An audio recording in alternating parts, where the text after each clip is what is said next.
10ನೇ ತರಗತಿ ವಿದ್ಯಾರ್ಥಿ ಸಂಕೇತ್ ಕೊಲೆ ಪ್ರಕರಣ ಮಾಸುವ ಮುನ್ನವೇ ಸಂಕೇತ್ ಸಮಾಧಿ ಹೊಡೆದು ಹಾಕಿದ ಕಿಡಿಗೇಡಿಗಳು. ಶಿವಮೊಗ್ಗದಲ್ಲಿ ಅಶಾಂತಿ ತರುವ ಪ್ರಯತ್ನ ಮಾಡಿರುವ ಮಾನವಕುಲಕ್ಕೆ ಕಳಂಕ ತರುವ ಕೆಲಸ. ಇದನ್ನು ಪಾರದರ್ಶಕ ತನಿಖೆ ನಡೆಸಿ ಇದರ ಹಿಂದೆ ಯಾರಿದ್ದಾರೆ ಎಂದು ಜನತೆಯ ಮುಂದೆ ಬಹಿರಂಗಪಡಿಸಬೇಕಿದೆ. ನಮಸ್ಕಾರ, ಇಂದಿನ ಪ್ರಮುಖ ಸುದ್ದಿಗೆ ಸ್ವಾಗತ.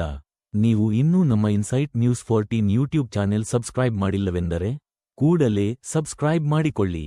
ಶಿವಮೊಗ್ಗದಲ್ಲಿ ಹತ್ಯೆಗೀಡಾದ ವಿದ್ಯಾರ್ಥಿ ಸಂಕೇತ್ ಕೊಲೆ ಪ್ರಕರಣ ಇದೀಗ ಮತ್ತೊಂದು ಸ್ಫೋಟಕ ತಿರುವು ಪಡೆದುಕೊಂಡಿದೆ. ನಾಗರಿಕ ಸಮಾಜ ತಲೆತಗ್ಗಿಸುವಂತಹ ಘಟನೆಯೊಂದು ನಡೆದಿದ್ದು, ಕಿಡಿಗೇಡಿಗಳು ಮೃತ ಬಾಲಕ ಸಂಕೇತ್ನ ಸಮಾಧಿಯನ್ನೇ ಧ್ವಂಸ ಮಾಡಿದ್ದಾರೆ. ಈ ಅಮಾನವೀಯ ಕೃತ್ಯದ ವಿರುದ್ಧ ಶಿವಮೊಗ್ಗ ಶಾಸಕ ಎಸ್.ಎನ್. ಚನ್ನಬಸಪ್ಪ ಅಕ್ಷರಶಃ ಕೆಂಡಾಮಂಡಲವಾಗಿದ್ದಾರೆ. ಹೌದು, ಸೂಳೆಬೈಲಿನ ಹಿಂದೂ ರುದ್ರಭೂಮಿಯಲ್ಲಿ ಈ ದುರ್ಘಟನೆ ಸಂಭವಿಸಿದೆ. ಹತ್ಯೆಯಾದ ಸಂಕೇತ್ನ ಸಮಾಧಿಯನ್ನು ಕಿಡಿಗೇಡಿಗಳು ಪುಡಿಗಟ್ಟಿದ್ದು, ವಿಷಯ ತಿಳಿಯುತ್ತಿದ್ದಂತೆಯೇ ಸ್ಥಳಕ್ಕೆ ಭೇಟಿ ನೀಡಿದ ಶಾಸಕ ಚನ್ನಬಸಪ್ಪ ಅವರು ಪರಿಸ್ಥಿತಿಯನ್ನು ಅವಲೋಕಿಸಿದರು. ಈ ವೇಳೆ ನೊಂದ ಕುಟುಂಬಕ್ಕೆ ಸಾಂತ್ವನ ಹೇಳಿದ ಅವರು, ನಿಮ್ಮೊಂದಿಗೆ ನಾವಿದ್ದೇವೆ, ಇಡೀ ಹಿಂದೂ ಸಮಾಜವಿದೆ ಎಂದು ಬೆನ್ನು ತಟ್ಟಿ ಧೈರ್ಯ ತುಂಬಿದರು.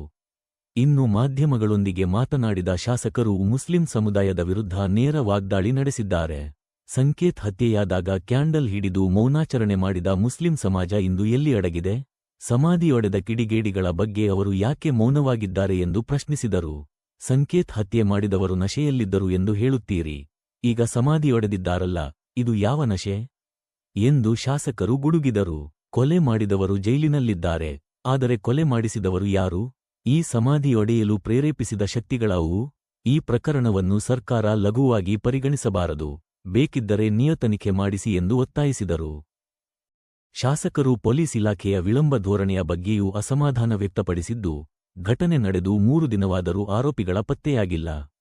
ಸರ್ಕಾರ ಮತ್ತು ರಕ್ಷಣಾ ಇಲಾಖೆ ಕೂಡಲೇ ಎಚ್ಚೆತ್ತುಕೊಳ್ಳಬೇಕು, ನಾವು ಸುಮ್ಮನೆ ಕೂರುವುದಿಲ್ಲ ಎಂದು ಎಚ್ಚರಿಕೆ ನೀಡಿದ್ದಾರೆ. ಅಷ್ಟೇ ಅಲ್ಲದೆ ರುದ್ರಭೂಮಿಗೆ ಸ್ವಂತ ಖರ್ಚಿನಲ್ಲಿ ಸಿಸಿಟಿವಿ ಕ್ಯಾಮೆರಾ ಅಳವಡಿಸುವುದಾಗಿ ಮತ್ತು ಕಾಂಪೌಂಡ್ ನಿರ್ಮಾಣಕ್ಕೆ ಸರ್ಕಾರದ ಗಮನ ಸೆಳೆಯುವುದಾಗಿ ಭರವಸೆ ನೀಡಿದ್ದಾರೆ. ಒಟ್ಟಿನಲ್ಲಿ ಶಿವಮೊಗ್ಗದಲ್ಲಿ ಮತ್ತೆ ಕೋಮು ಸಂಘರ್ಷದ ಕಿಡಿ ಹೊತ್ತಿಕೊಳ್ಳುವ ಮುನ್ನವೇ ಕಿಡಿಗೇಡಿಗಳನ್ನು ಬಂಧಿಸಬೇಕೆಂಬ ಒತ್ತಾಯ ಕೇಳಿಬರುತ್ತಿದೆ. ಮುಂದಿನ ಸುದ್ದಿಗಾಗಿ ನೋಡ್ತಾ ಇರಿ ಇನ್ಸೈಟ್ ನ್ಯೂಸ್ 14.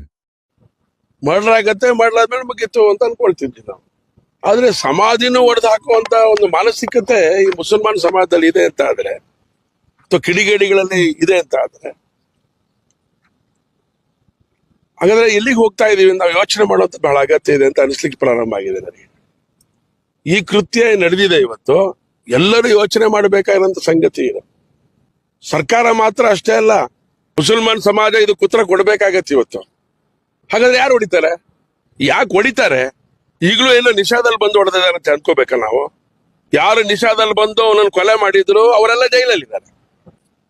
ಜೈಲಲ್ಲಿದ್ದಾರೆ, ಆದ್ರೆ ಇಲ್ಲಿ ಅದೇ ಸಂಕೇತನ ಶವ ಸಂಸ್ಕಾರ ಮಾಡಿರುವಂತ ಸಮಾಧಿ ಏನಿದೆ ಅದನ್ನು ಒಡೆದಾಕ್ತಾರೆ. ಹಾಗಾದ್ರೆ ಏನಿದು? ಯುವಕರ ಮನಸ್ಸಲ್ಲಿ, ಆ ರೀತಿಯ ಬಾಲಕರ ಮನಸ್ಸಲ್ಲಿ ಏನ್ ಬಿತ್ತಿದೆ ಮುಸಲ್ಮಾನ್ ಸಮಾಜ? ಹಾಗಾದ್ರೆ ನಾವು ಮುಸಲ್ಮಾನ್ ಸಮಾಜ ಅಂದ ತಕ್ಷಣ ನಿಮಗೆಲ್ಲ ಸಿಕ್ಕಾಪಟ್ಟೆ ಸಿಟ್ಟು ಬಂದ್ಬಿಡುತ್ತೆ. ಯಾರೋ ಮಾಡಿದಕ್ಕೆ ನಮ್ಮ ಸಮಾಜಕ್ಕೆ. ಹೌದು, ನೀವು ಉತ್ತರ ಕೊಡ್ಬೇಕಲ್ಲ ಇವತ್ತು. ನೀವು ಉತ್ತರ ಕೊಡೋದು ಯಾರು ಕೊಡ್ಬೇಕು? ಅವತ್ತು ಕ್ಯಾಂಡಲ್ ಮೆರವಣಿಗೆ ಮಾಡಿದ್ರಿ ನೀವೆಲ್ಲ ಸೇರ್ಕೊಂಡು, ನಿಮ್ ಬಗ್ಗೆ ಗೌರವ ಇತ್ತು, ನಮಗೆ ಮಾಡ್ತಾ ಇದ್ದೀರಿ ಅಂತ ಅನ್ಸಿತ್ತು.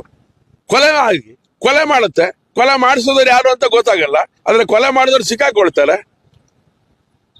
ಶ್ರದ್ಧಾಂಜಲಿ ಸಮರ್ಪಣೆ ಮಾಡಿ ಮೆರವಣಿಗೆ ಮಾಡ್ತೀರಾ, ಅದಾದ್ಮೇಲೆ ಸಮಾಧಿ ಒಡೆದು ಹಾಕ್ತಾರೆ. ಇಲ್ಲಿ ಯಾರು ಉತ್ತರ ಕೊಡ್ತೀರಿ ಹಾಗಾದ್ರೆ? ಅದಕ್ಕೆ ಹೇಳಿದೆ, ಇದಕ್ಕೆ ನೇರ ತಾವೇ ಸಮಾಜನೇ ಹೊಣೆಗಾರಿಕೆಯನ್ನು ಹೊರಬೇಕಾಗತ್ತೆ ಇವತ್ತು ಮುಸಲ್ಮಾನ್ ಸಮಾಜ. ನೀವೆಲ್ಲ ಮಾಡ್ತೀರಿ, ನಮಗೆ ಪ್ರಶ್ನೆಗಳು ಕೇಳ್ತಾರೆ ಜನ. ಮಾಡೋದು ನೀವು, ಉತ್ತರ ಕೊಡ್ಬೇಕಾರೆ ನಾವು. ಇದು ಯಾವ ಗ್ರಾಚಾರ ರೀ? ಮರ್ಡರಾಗೋದು ಹಿಂದೂಗಳು, ಸಮಾಧಿ ಹೊಡೆಯೋದು ಯಾರು ಮರ್ಡರಾಗಿರ್ತಾರೆ ಹಿಂದೂ ಸಮಾಧಿನ ಹೊಡೆದಾಕ್ತಿಲ್ಲ. ಹೌದು, ಊರು ತುಂಬ ನಾವು ಉತ್ತರ ಕೊಡ್ಕೊಂತ ಹೋಗ್ಬೇಕು. ಇದನ್ನ ಎಂಡ್ ಮಾಡಬೇಕು ಮುಸಲ್ಮಾನ್ ಸಮಾಜನೇ, ಇದಕ್ಕೆ ನೇರ ಹೊಣೆ ಅಂತ ನಾನು ಇವತ್ತು ಹೇಳ್ತಾ ಇದ್ದೀನಿ. ಇದನ್ನ ಎಂಡ್ ಮಾಡ್ಬೇಕು. ಇವತ್ತು ನಿಮ್ಮ ಜವಾಬ್ದಾರಿಯನ್ನ ಇವತ್ತು ಪ್ರಕಟ ಮಾಡಬೇಕು. ಈಗ ಆಗಿದ್ದಕ್ಕೆ ಯಾರೆಲ್ಲ ತಲೆ ಕೆಡ್ಸ್ಕೊಂಡಿದ್ದೀರಾ ಮುಸಲ್ಮಾನ್ ಸಮಾಜದವರು? ಅವತ್ತು ಬಂದ್ರಲ್ಲ ಬೆಂಕಿ ಮೇಣದ ಬತ್ತಿ ಇಟ್ಕೊಂಡ್ರು. ಇದಕ್ಕೆ ನಂಗೆ ಬೇಸರ ಇರೋದು ನಿಮ್ಮ ಮುಸಲ್ಮಾನ್ ಕೆಲವು ಯುವಕರ ಬಗ್ಗೆ. ಒಂದು ವೇಳೆ ಕ್ಯಾಂಡ್ಲು ಮೌನಾಚರಣೆ ಮಾಡಿದ್ರಿ, ಹೀಗಾಗಿದೆ ಅಂತ ಹೇಳಿದ್ರೆ ಬರ್ಬೇಕಲ್ಲ ನೀವು. ನೋಡಿದಿರಾ? ಮನಸ್ಸಲ್ಲೊಂದು ಹೊರಗಡೆ ಒಂದು ಭಾವನೆ ಪ್ರಕಟೀಕರಣ ಇದೆಯಲ್ಲ, ಇದು ಸಹಿಸಲ್ಲ ಹಿಂದೂ ಸಮಾಜ ಅನ್ನೋ ಎಚ್ಚರಿಕೆಯನ್ನ ಇನ್ಮೇಲಾದ್ರೂ ನಾವು ಬೇರೆ ಯೋಚನೆ ಮಾಡಬೇಕಾಗತ್ತೆ. ಬಹಳ ನೋವಾಗತ್ರಿ. ನೋಡಿ ಇಲ್ಲಿ ಅವ್ರ ಚಿಕ್ಕಪ್ಪ, ಅವ್ರ ತಂದೆ, ಅವ್ರ ಅಜ್ಜ, ಅವ್ರ ತಂದೆ ಇದ್ದಾರೆ. ಆ ಕುಟುಂಬದವರು ನೆಮ್ಮದಿಯಾಗಿ ಮಗನ್ ಕಳ್ಕೊಂಡ್ಮೇಲೆ ನೆಮ್ಮದಿಯಾಗಿರಕ್ಕಾಗೋದಿಲ್ಲ ಅವರು. ಹಾಗಾದ್ರೆ ಏನ್ ನಡೀತಿದ್ದೀರಿ, ಏನ್ ನಡೆಸ್ತಾ ಇದ್ದೀರಿ ನೀವು? ಹಾಗಾದ್ರೆ ಇದಕ್ಕೆ ಇವತ್ತು ಈ ಜಾಗಕ್ಕೆ ಬಂದಿರೋದು ನಾವು. 3 ದಿನ ಆಗಿದೆ, 4 ದಿನ, 3 ದಿನ ಆಗಿದೆ. ಯಾರು ಮಾಡಿದಾರೆ ಅಂತ ಬಂಧನ ಮಾಡಲ್ಲ ನಾವು.